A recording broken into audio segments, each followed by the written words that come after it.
So right here we have these grill stripes that we'll insert on this BMW grill.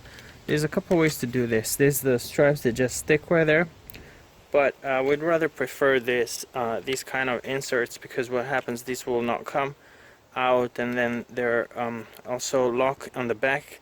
Once they're fully inserted, this piece right here kind of locks, so they don't come out. The ones that you stick, they're not going to last as long as these ones. And as far as installing them, it's pretty easy and straightforward. You just kind of determine where you're gonna put it. Let's see, this one is not gonna fit there, but it should be okay for this one right here.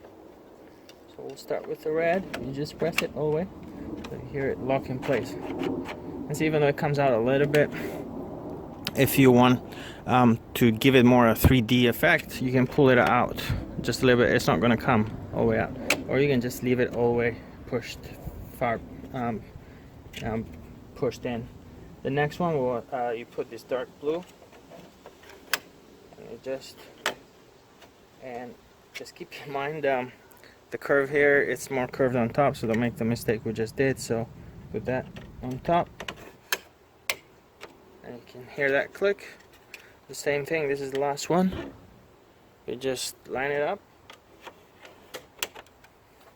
and push it in. Like I said, if you want to give it a more like a 3D type of effect, so they stand out a little bit, you can pull them out. But that's it. It's pretty easy and straightforward.